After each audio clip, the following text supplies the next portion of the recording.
No currículo faltou apenas um aspecto. É que a minha licenciatura em turismo foi aqui na Madeira, onde vivi de 2000 a 2010 e quando entrei no Grupo Pestana, e foi aqui que aprendi o que sei hoje sobre turismo. Depois, 3 notas só introdutórias. A primeira para agradecer à Ordem dos Economistas, e nomeadamente à Secção Regional, por este convite, que muito me honra a mim e ao Grupo Pestana. A segunda coisa, para dizer que pedi desculpa de estar aqui sem gravata, mas o culpado é o meu colega Paulo Prada, porque eu perguntei-lhe se lhe tinha de levar gravata ou não, e ele disse para eu não levar. E a terceira, para dizer que agradeço ao Dr. António Trindade ter-me lembrado que foi em 64 que eu nasci, e foi a partir daí que duplicou a capacidade de inteligência que há no mundo. E, portanto, isso, penso que é uma coincidência, mas, de qualquer maneira, é uma nota sempre positiva.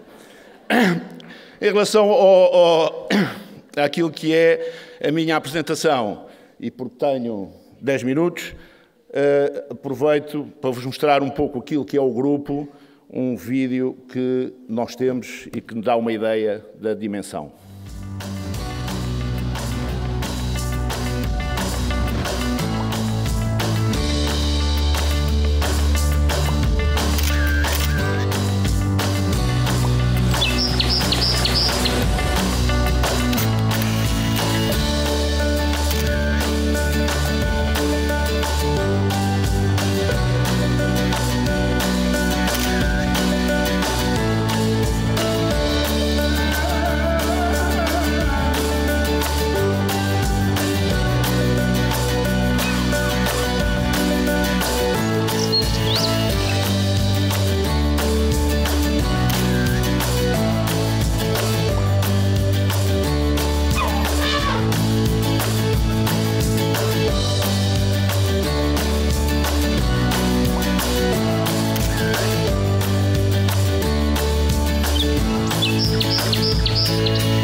Muito bem. Portanto, isto é o Pestana World, se quisermos, é aquilo que é o nosso mundo Pestana, mas este mundo foi construído não de um dia para o outro, não em 4 ou 5 anos, mas ao longo de 46 anos, e o grupo, como muitos outros, aliás, os espanhóis também isso acontece, nasceu naquilo que era uma região insular. Nasceu aqui na Madeira, foi fundado pelo pai do atual presidente, Dionísio Pestana, portanto, pelo comendador Manuel Pestana, que era um imigrante na África do Sul e que resolve investir uma parte na sua terra. E é aí que, na década de 70, em 72, se abre aquilo que é o primeiro hotel, que era, na altura, o Sheraton Madeira, porque a família Pestana não estava a pensar em vir para o setor do hospitality, para o setor do turismo. Continuaria com os seus negócios da África do Sul e isto era um investimento como de um proprietário que queria tirar um rendimento. É claro que em 74 dá-se algo que foi muito importante para Portugal e para as liberdades portuguesas, mas para o turismo criou algumas dificuldades, que é uma revolução. Numa revolução não é propriamente a altura em que o país mais quer ser visitado, principalmente para hotéis de luxo. E, portanto, entrou em dificuldade, um investimento que tinha sido feito, e é em 76 que vem o filho, Dionísio Pestana, acabado de formar na África do Sul e que vem para a Madeira e que começa a tentar, numa primeira fase, recuperar aquilo que são os investimentos que tinham sido feitos pela família e depois, a partir daí, depois de os ter recuperado, começar então a expandir. E, portanto, esta história que hoje são 90 hotéis, 15 países, o segundo hotel, do primeiro para o segundo hotel, o Grupo Pestana demorou 15 anos. E nós costumamos dizer que aí foi o primeiro passo da primeira internacionalização do grupo, porque saiu da Madeira, de um sítio onde conseguia controlar e conseguia, no fundo, acompanhar diretamente todos aquilo que eram os seus negócios e foi para Portugal, nomeadamente para o Algarve. E reparem, estamos a falar no princípio da década de 80, portanto estamos a falar numa altura em que apesar da capacidade de computação já ter aumentado desde 64 a vários ritmos, ainda não havia computadores com capacidade para poder fazer a gestão diferenciada. E, portanto, foi preciso começar a criar equipas a quem se delegou, a quem se dava o poder, a quem se acreditava, a quem se dava poder de planeamento e se ia fazendo o acompanhamento à gestão.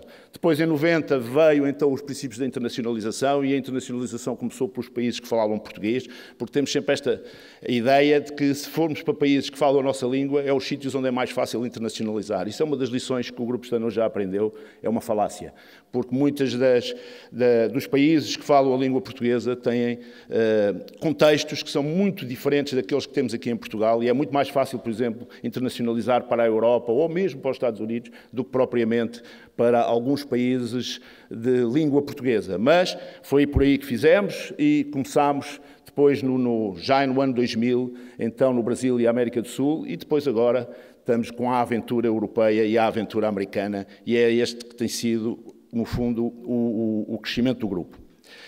O grupo cresce com 4 marcas, aquilo que é o nosso bread and butter, aquilo que nós temos a maior parte daquilo que é as nossas unidades, que é o Pestana Hotels and Resort, onde estão os hotéis da Madeira, hotéis do Algarve e grande parte das nossas unidades. Depois tivemos, exatamente pelas alterações do mercado, a necessidade de criar 2 outras marcas, que era a Pestana Collection, que são os hotéis que têm o segmento luxo, que trabalham o segmento luxo, estão em Lisboa, no Porto e agora em Amsterdão. E também, agora, mais recentemente, a marca Pestana CR7, uns hotéis lifestyle, que são uns hotéis diferentes, são uns hotéis em que deixou de ser o quarto, deixou de ser o importante, e o que passou a ser importante é as áreas comuns e o ambiente que se vive nessas áreas comuns. Portanto, tentando recriar aquilo um pouco dentro daquilo que é o hotel, a vivência que se faz naquilo que são os hostels. E, portanto, temos que estar sempre a aprender da concorrência, a aprender daquilo que são as novas tendências, e é isto que esta nova marca procura fazer. Entretanto, num concurso lançado em 2003 pelo Estado português, o grupo ficou com as Pousadas de Portugal. Foi algo que foi importante para nós, porque nos deu a dimensão nacional, porque o grupo estava na altura só concentrado na Madeira e depois no Algarve. E foi importante também porque Pousadas é uma marca difícil de trabalhar, porque são unidades pequenas, então para um contexto como o nosso estávamos habituados a trabalhar resorts, mas é uma marca fantástica, uma marca com pessoas, e é uma marca que tem grande notoriedade no turismo nacional. Além disso, o grupo cresceu também para outros segmentos, nomeadamente os segmentos da animação, o Casino da Madeira é um dos exemplos, segmentos dos vacation clubs, na altura os time-sharing, que foram muito importantes na recuperação da unidade. O Grupo Pestana hoje tem mais de 35 mil famílias que fazem parte do seu clube de férias e que são 35 famílias fidelizadas. Em turismo, quando se fala em fidelizações, etc., se calhar um dos grandes exemplos que existe de fidelização é o Vacation Club do Grupo Pestana, com 35 famílias, algumas delas ligadas há 30 anos, e depois temos também a parte do golf e do real estate, que foram importantes, principalmente no Algarve. E, portanto, o grupo é isto, é a hotelaria, com as suas 4 marcas e uma marca para gerir os spas, são os vacation clubs e os casinos, a parte do golf e real estate, e depois 2 negócios fora da área do turismo, que são geridos aqui na Madeira, um que é a empresa de cervejas da Madeira e o outro é a SDM, que gera o Centro Internacional de Negócios, e que são negócios fora da área do turismo, mas que o grupo tem, pelo peso que tem aqui na região, em termos económicos. Portanto, isto, se quisermos, é aquilo que é o nosso grupo e o desempenho que tem tido, já que estamos a falar de rentabilidade, é este. Em 2017 foi um ano muitíssimo bom. Nós somos conhecidos por fazer orçamentos, estão aqui muitos dos que trabalham connosco, meus colegas do Grupo Pestana, sabemos bem como é que os nossos orçamentos são feitos, são orçamentos sempre ambiciosos e conseguimos, na maior parte dos nossos negócios, atingir aquilo que foi o nosso orçamento e o nosso GOP, o que muito alegra o nosso acionista e presidente. Em termos de performance, trouxe este gráfico só para mostrar 2 coisas. Primeiro, porque mostra aquilo que é realmente o crescimento fantástico, aquilo que tem sido o desempenho fantástico nos últimos 3 anos do turismo português. E nós, obviamente, temos acompanhado esse desenvolvimento e depois de vários anos difíceis, de 2009 a 2013, 12, 13 foram anos muito difíceis, 13, 14 foram já anos de recuperação e a partir de 2015 há sim um crescimento que é fantástico no turismo em Portugal. Mas também mostrei para ver a segunda linha, porque a segunda linha é a linha dos hotéis internacionais e era muito baseado no Brasil. Nós tínhamos 9 unidades no Brasil, neste momento só já temos 4, 5, e para vos mostrar a ciclicidade que este setor tem, porque o Brasil praticamente em 2014 estava muito próximo de todos os hotéis que tínhamos em Portugal e neste momento, vejam, desceu bastante, está agora a começar a recuperar, mas mostra aquilo que é a ciclicidade.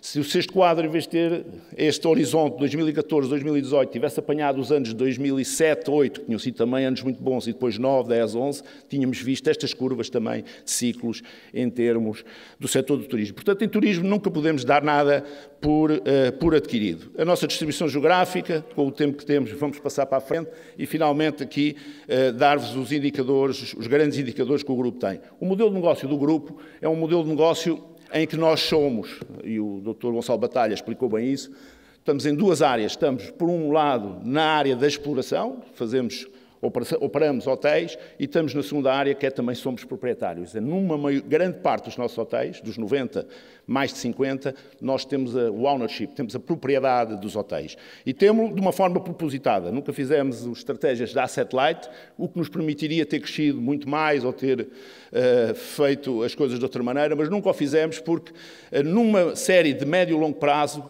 vemos que, muitas vezes, a grande rentabilidade do turismo, além de vir da exploração, vem essencialmente da valorização de algumas das unidades. E se as unidades estiverem bem localizadas, a valorização supera aquilo que é a valorização patrimonial, supera aquilo que são as rentabilidades. Só para abordar o esquema do financiamento, e se me der mais 2 minutos, porque já acabei os meus 10, só para vos dizer que o grupo, ao longo da sua vida, utilizou os diferentes tipos de financiamento que existiu.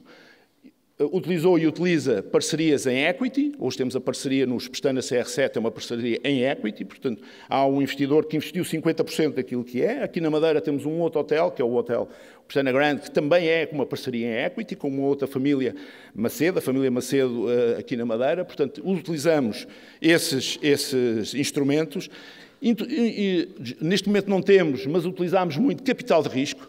O grupo, quando se começou a internacionalizar, e exatamente para minorar o risco, utilizava capitais de risco institucionais. Portanto, utilizou quando foi para o Brasil, utilizou quando foi para Cabo Verde, utilizou quando foi para o primeiro investimento na Europa, em Berlim. Portanto, houve também essa utilização. Hoje recomprámos todas essas e já não temos praticamente capital de risco. Utilizamos também, e utilizámos ao longo do tempo, financiamento bancário.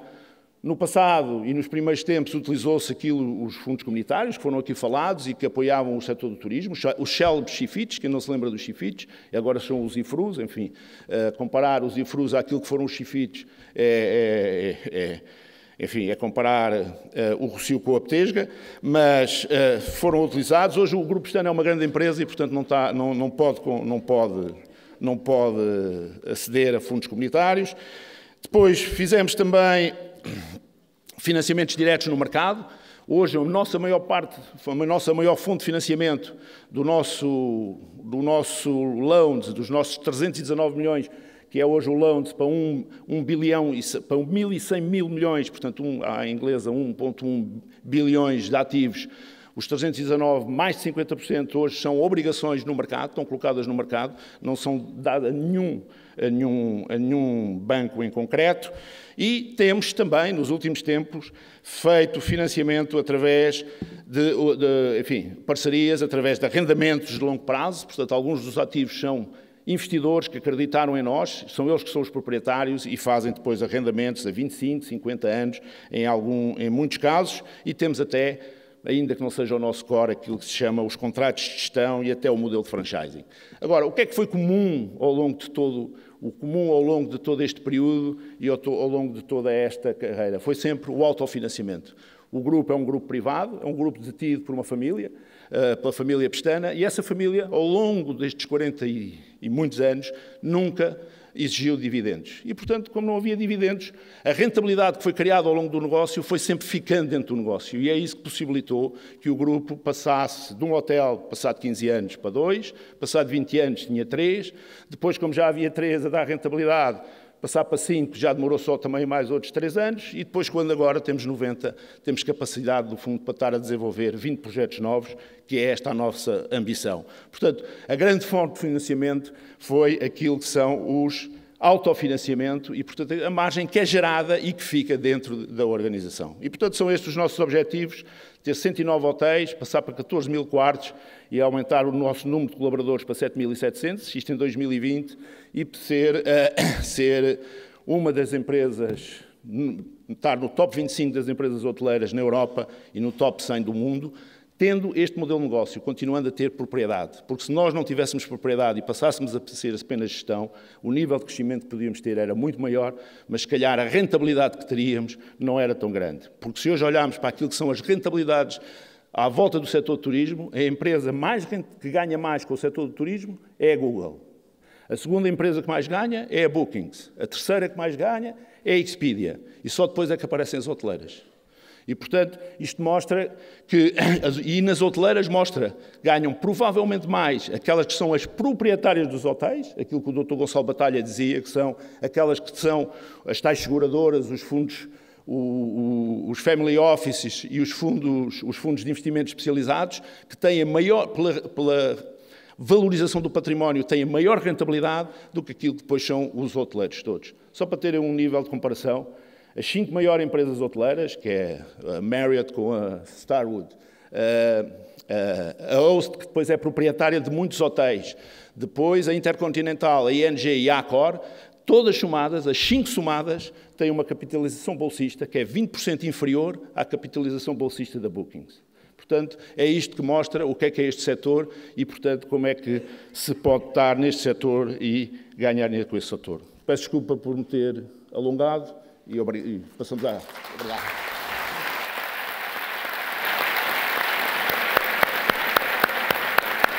Muito bem, João.